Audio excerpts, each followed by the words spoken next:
Hello and welcome to Fireside Chats with me, Dr. Peters. I was born and raised in New Hampshire and I completed my PhD at the University of Glasgow. My research focuses on the intellectual history of the US Constitution and how that history, philosophy, political theory, and constitutional law can help us better understand and address contemporary political and social issues. Now, today what I'd like to chat about is bribes, or what in the language of the US Constitution are called emoluments. And particularly, I want to look at how bribes influence policy and what they do to our democracy. Now, what raises this topic is ongoing news about how the president, his administration, and his family have profited from their position. We have reports of insider trading, pay for play schemes, the cryptocurrency nightmare. And we also have the DNC discussing whether or not to continue to take money from AIPAC, or the American Israel Public Affairs Committee, which donates millions to politicians on both sides and has contributed hundreds of millions over the years to the current president and his campaigns. So what does all this money in politics do to our government, do to our democracy? The polls illustrate that many Americans feel that all this money flooding politics is not good.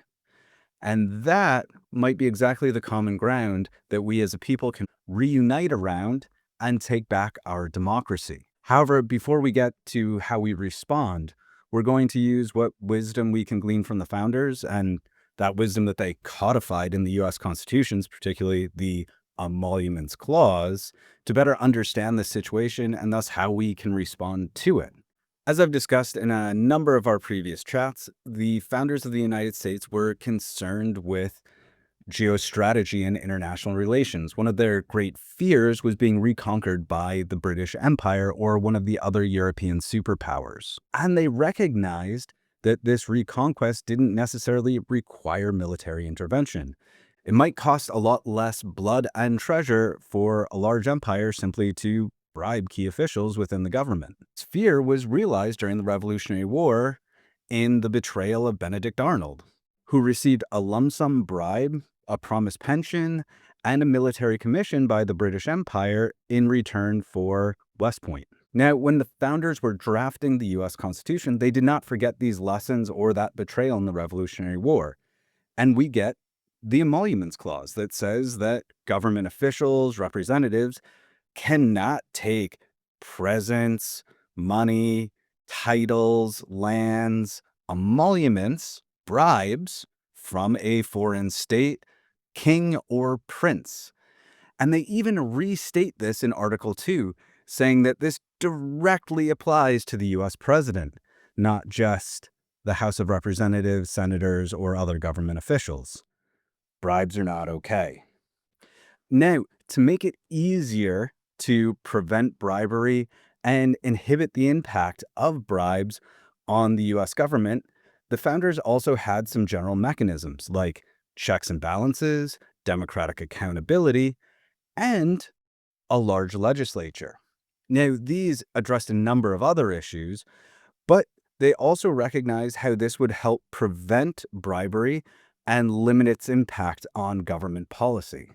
You can bribe the president and some members of Congress, but you'd be unlikely to corrupt enough representatives and senators and the president to, say, declare war or sign a treaty that benefits another country to the detriment of the United States.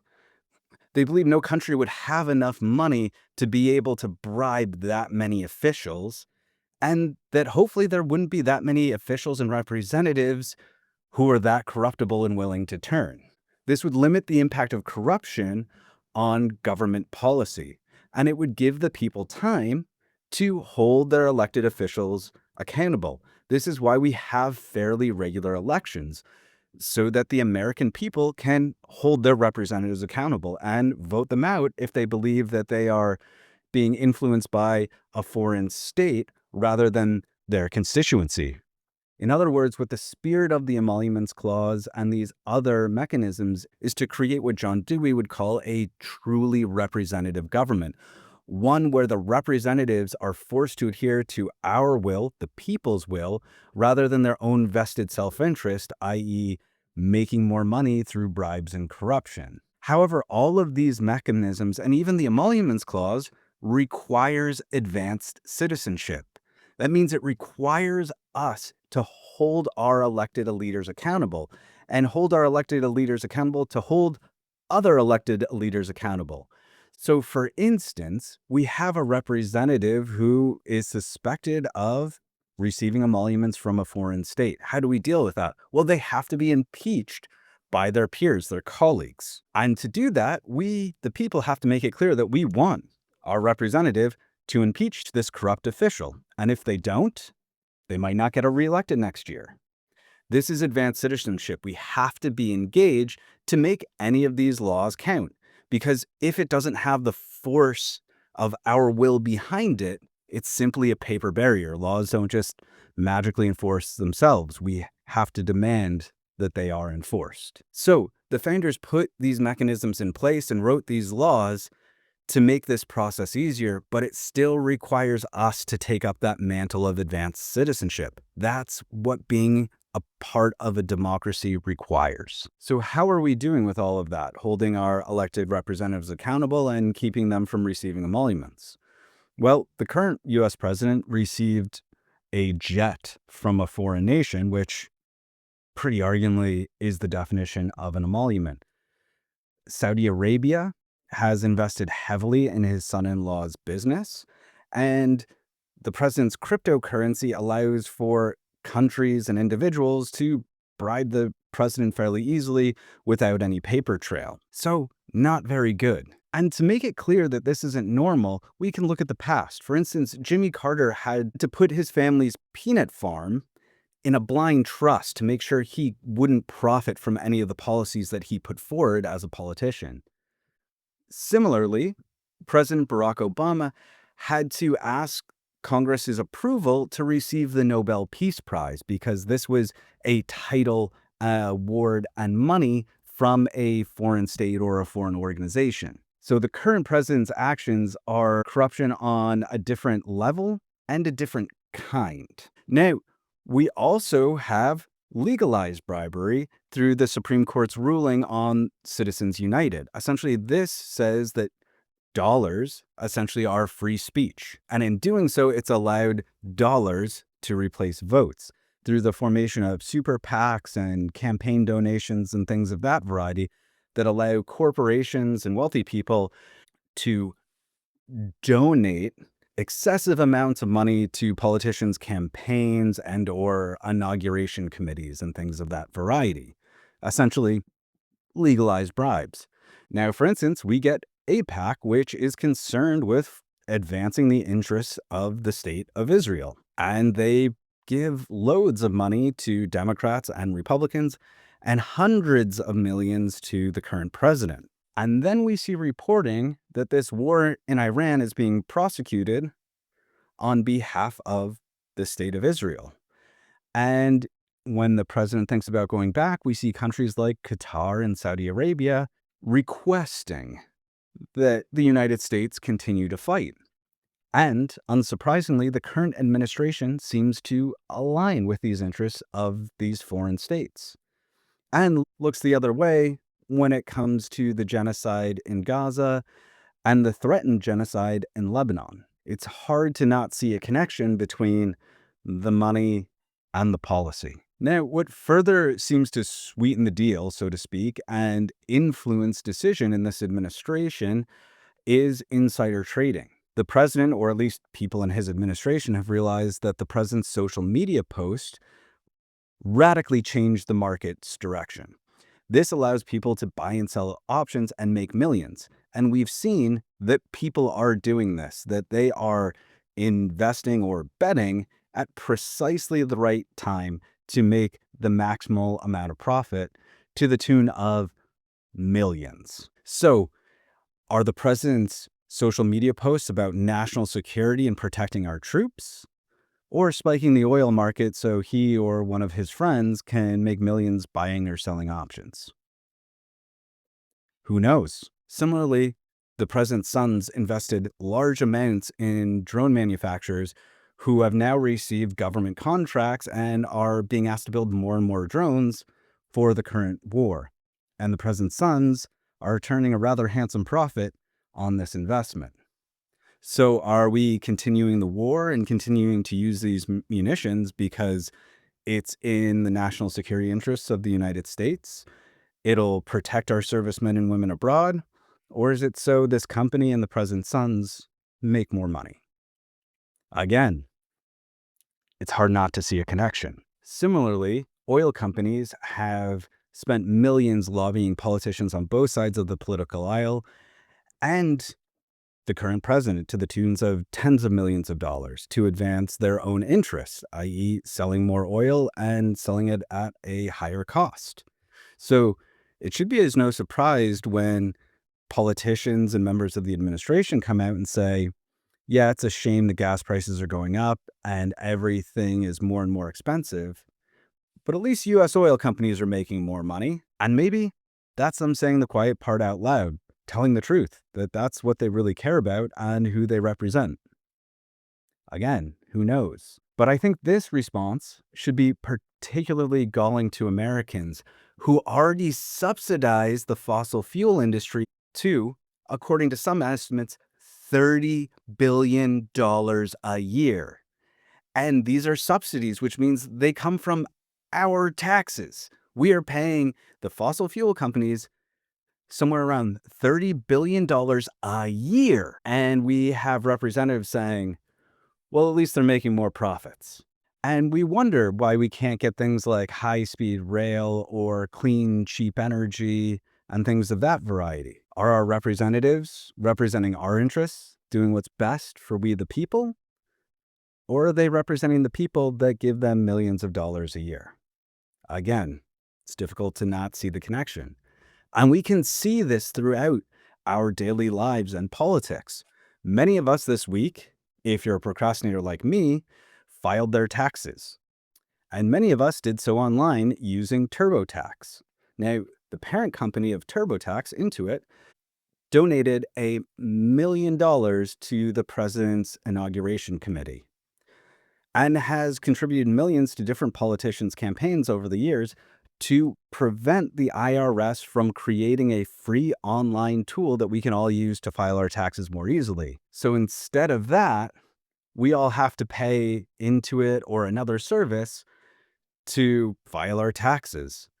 Or we have to do the handwork ourselves and figure out the mess that is filing U.S. taxes. And we can see similar things in our healthcare system and transportation, energy, things that impact our everyday lives, not just whether we go to war or not. That's not to say that doesn't impact American families.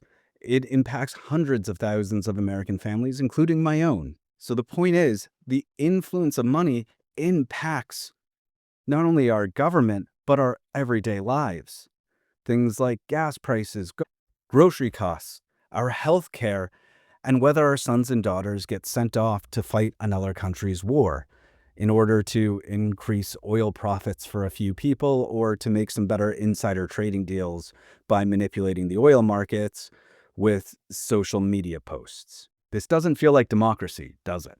One of the most insidious forms of the influence of money in our politics is in the media. Recently, wealthy billionaires and corporations have been consolidating their holdings in media companies and social media platforms. Now, many of these mergers and acquisitions go against antitrust laws, or laws that we have that prohibit one company from forming a monopoly.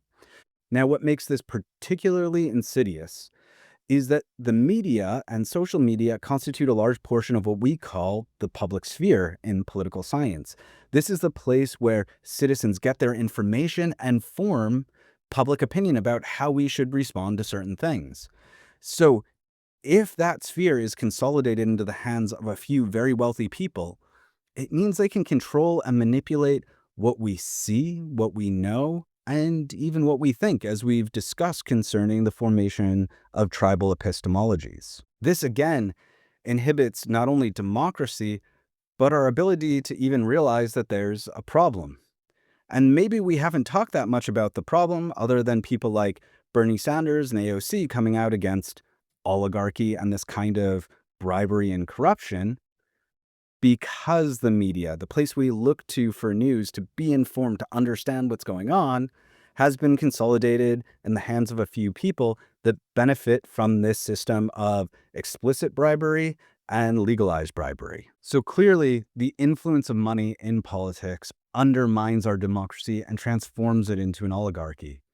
However, what it also does is it creates an environment where people are more easily radicalized and susceptible to tribal epistemologies, particularly when it's the oligarchs who own the media companies that provide us information. Now, how this leads to radicalization is when the government is beholden to corporate and elite interest, it normally doesn't go well for the economy, or at least us normal people in the economy. The cost of things go up and our wages go down so that they can make more profits by selling things at a more expensive rate and paying us less to make those products or provide those services. Now, historically, as life gets harder, as the quality of life goes down, people become more tribal and more easily radicalized. They're more easily turned against their neighbors and seeing them as an enemy who might take their resources. And this also opens them up to propaganda, and this allows them to descend into tribal epistemology where they follow a great leader. Now, we saw this in 1930s Germany. Despite the name, the Nazis were not socialists. They did not help working class Germans. However, they took advantage of a bad economy and even made it worse, which allowed for tribalization and radicalization. Interestingly, the fascist movement was supported and funded by big business. And in some definitions, that's a key aspect of how we understand and define fascism. Now, I'm not saying the situation is identical to 1930s Germany. I know that's a trigger for many people. However, I am a historian, and I do hear more than one echo. Now, whether we agree on that point or warning or not is not terribly important. I think we can all agree that money in politics undermines our democracy and makes our lives and standard of living worse. We've seen it over and over again, and the polls are coming back over and over again that people want money out of politics. Now, this creates a common ground on which we can reunite our society. We don't have to agree on everything, but if we agree on this and we can solve this problem, it would help us solve a lot more problems. It would diminish polarization, and removing money from politics would make our government accountable to us again. It would force them to adhere to our will instead of the money of corporations, foreign states, and wealthy individuals. That would be a huge step forward. And moreover, it wouldn't require creating new laws at first. All we'd have to do is get our representatives to enforce the laws that we already have on the books. Things like the Emoluments Clause and a number of other laws that resonate with the spirit of that law.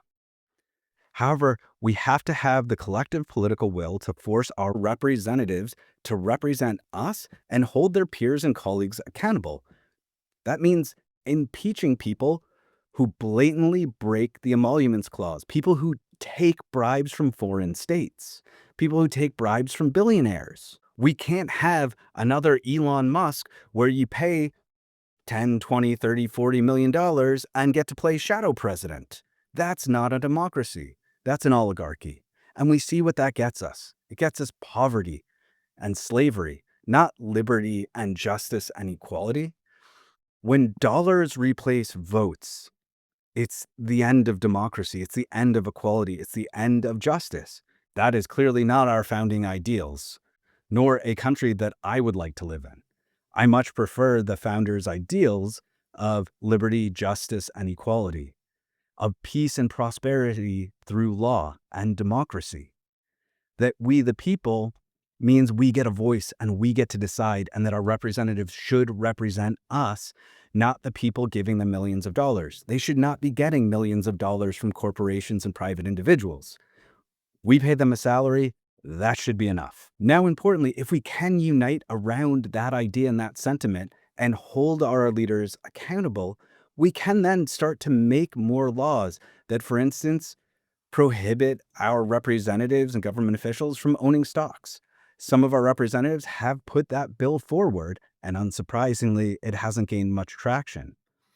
But maybe if we all come together and demand it, and also threaten to not vote for any representative who takes the legalized bribe from super PACs and corporations, we might get some change. And there are a number of candidates out there who are refusing to take corporate money, even though it's technically legal. And once we get that progress, we can institute these other bills and laws and potentially find that we can work together on a number of other things, that we can start to formulate the conception of what we want America and Americanness to stand for as a society, where our government is our tool to protect and improve our society, our lives, instead of the oppressive they, them that we've come to accept as normal through propaganda over the decades. And so that's the decision before us.